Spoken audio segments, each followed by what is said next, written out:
Are you ready to take your card making to the next level? Today I'm going to show you how to unlock the magic of pattern paper and create stunning cards that will wow your friends and family. Let's get into it right now. Alright, so for our card today, we're going to be using the date night stamp set and the coordinating dies. I'm using the Lots of Love pattern paper from Doodlebug Designs, and that is this jumping off point for my entire card. I picked out a pattern that you can see laying there, and I've pulled my color palette from that paper. So you might be wondering how you do that. So this is the tip I have for you. When you're picking markers to match your pattern paper, look for the shades that complement the colors already present in the design. Then you want to start identifying the dominant colors in our pattern paper, and you choose your markers in similar or coordinating hues. For example, with my pattern paper that I chose today to pull my color palette from, it has a lot of pinks, it has some red, it has the green, a yellow, and a blue turquoise color. So those are the colors I picked and to use with my markers. So if you have trouble picking what colors match or what goes together and from your pattern paper, I would suggest maybe getting a color wheel and find complementary or analogous or monochromatic colors that harmonize with the pattern that is in your paper.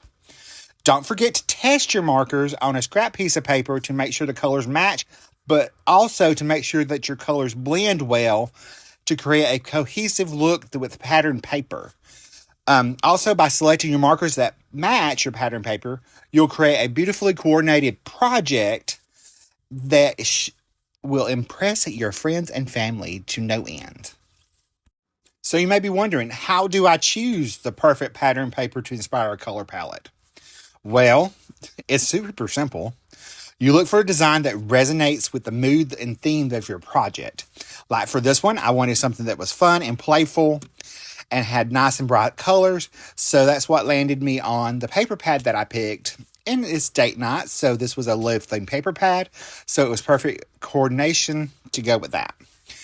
All right, so you also want to pay attention to the predominant colors in your pattern paper and use them as starting points for selecting your coordinating cardstock and embellishments and your markers as well.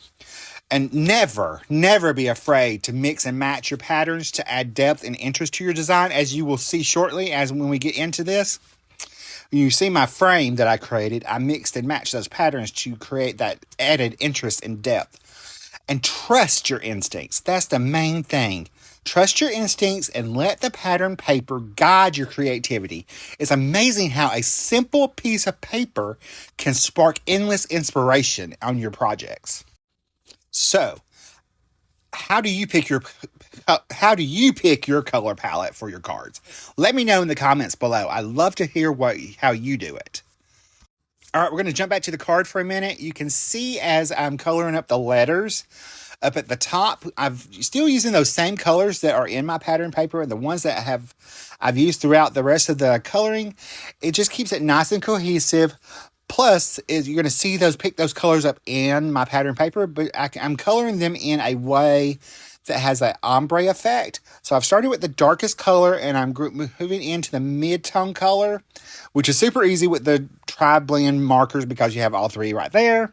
So if you're new to coloring, that's like one marker I'd probably pick. That would be my choice if I was just brand new to coloring, as I'd pick up the Triblends because I don't have to think about anything. So as we finish up coloring, we've got our last little letter here, and I'm using that light green color to color that in. Same color as our night sentiment on our date night. And then we're just going to color in our little light bulbs on our marquee letters. And yes, I remembered what those were called. So we're going to take and cut these out with the matching dies. And as we do that, I'm going to go ahead and stamp the inside of my card. That's something else that make sure you stamp your inside, and you want to do something that coordinates. So I'm using those same stamps that I didn't use from the stamp set and the other sentiment, and I'm stamping this down on the inside. I actually picked the wrong ink to begin with. I think I used Warren lipstick, and that was just way the wrong color. Or no, I used picked raspberry, I'm sorry. So I changed it up and got abandoned coral and just stamped over it a couple times, darkened that ink up. It coordinated a lot more with my pattern paper. So I'm going to fold that up and then As you can see my frame here, I have 3 layers of pattern paper. One for the background, which is I'm using a tone-on-tone color for that. I'm just lining that up to make sure that's right. For the outside frame that I've just cut with some deckled edge, I think they're the Lovely Layers. Lovely Layers. I can't remember the name. It's listed below. But I've cut just 2 openings out, and I'm going to add a foam tape behind there. I've taken the plaid pattern, which has more predominantly of a red. It's just a geometric pattern. Still kind of tone on tone, but I've mixed it with that floral pattern so it creates more interest on my card.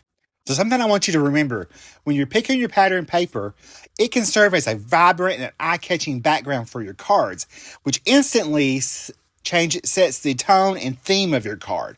So always remember that when you're picking.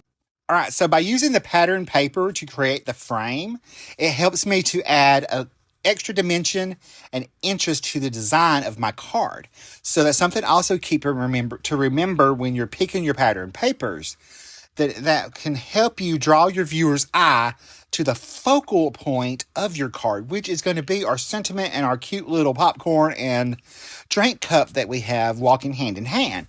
Those are my focal points, but by repeating those same colors and mixing those patterns, it helps draw your eye to those focal images.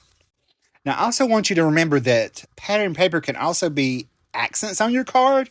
But not only as accents, they can also act as small embellishments or even large elements that complement the overall design.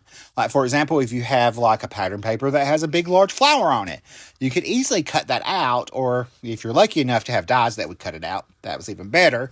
But you could easily put that on there and have that big focal point. You can make quick cards with pattern paper. So don't forget about those.